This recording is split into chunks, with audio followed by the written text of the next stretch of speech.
বিজ্ঞ আদালত, বাদীকে আমার আর কোনো কিছুই জিজ্ঞাসা করার নেই।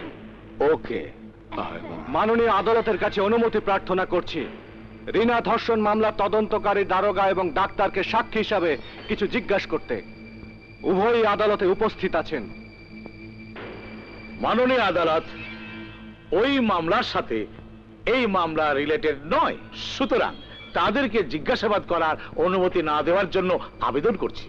আবেদন মঞ্জুর না করে আদালত উভয়কে সাক্ষী প্রদান করার জন্য আদেশ দিচ্ছে। Thanks milord.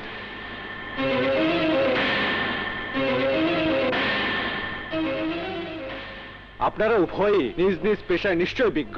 ইয়েস। রিনা ধর্ষণ মামলার তদন্ত স্বার্থে মামলার বাদী মিস রিনাকে প্রশ্ন করে তার দেয়া তথ্যের ভিত্তিতেই তদন্ত করেছেন। অবশ্যই। আপনারা দুজন এখন আসতে পারেন। Thank you. মিলর্ড, আমরা কিছুক্ষণ আগে নিশ্চিত হলাম যে এই মামলার বাদী মিস রিনা কানে শুনতে পান না, অথচ তদন্ত কর্মকর্তা ও ডাক্তার জানালেন রিনাকে জিজ্ঞাসা করে তার দেয়া তথ্য অনুযায়ী তদন্ত রিপোর্ট পেশ করেছেন।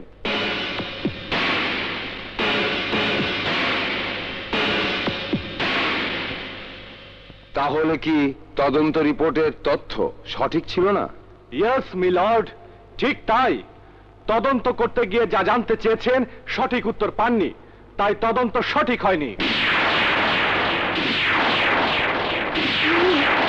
মিলর্ড, আমি বলতে চাই ঘটনা যা ঘটেছে তার তদন্ত না হয়ে তদন্ত হয়েছে অন্য বিষয়ের। ইয়োর অনার, আমার প্রতিপক্ষ তাহলে স্বীকার করছেন আসামি কর্তৃক মিস রিনাকে ধর্ষণ করা হয়নি? জি, স্বীকার করছি।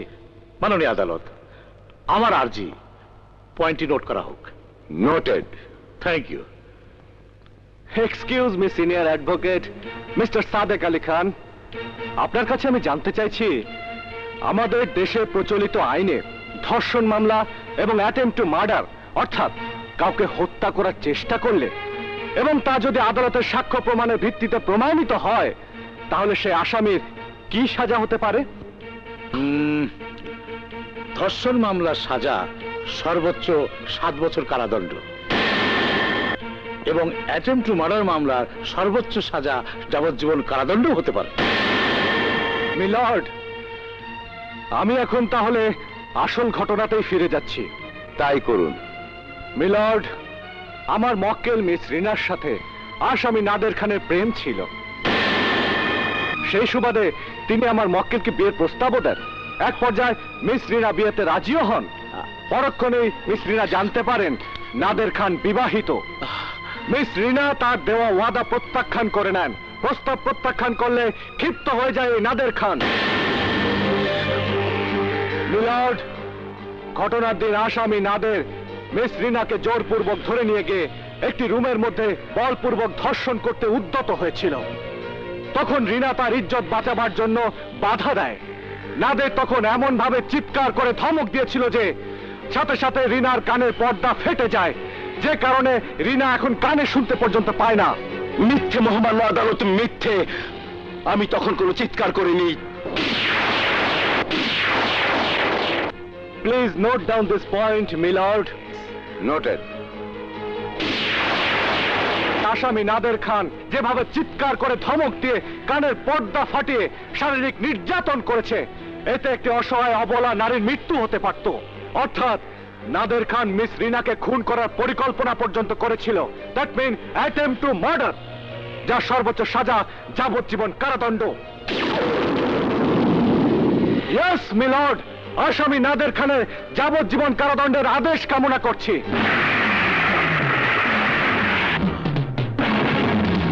না না, আমি তাকে খুন করতে চাই নাই। আমি তাকে জোরপূর্বক ধর্ষণ করেছি। আমি তাকে খুন করতে চাই নাই। না, সব মিথ্যে, সব মিথ্যে। শেষ করুন সব।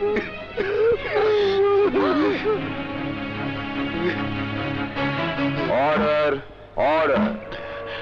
রিনা ধর্ষণ মামলার পুনর্জেরা ও বিচক্ষণ ব্যারিস্টার মামুনের কৌশলগত যুক্তিতর্কের মাধ্যমে প্রমাণিত হলো যে নাদের খান বলপূর্বক রিনার ইজ্জত কেড়ে নিয়েছে। তাই আদালত এই মামলার অভিযুক্ত আসামি নাদের খানকে বাংলাদেশ দণ্ডবিধি মোতাবেক 7 বছরের সশ্রম কারাদণ্ডে দণ্ডিত করছে। বাবা!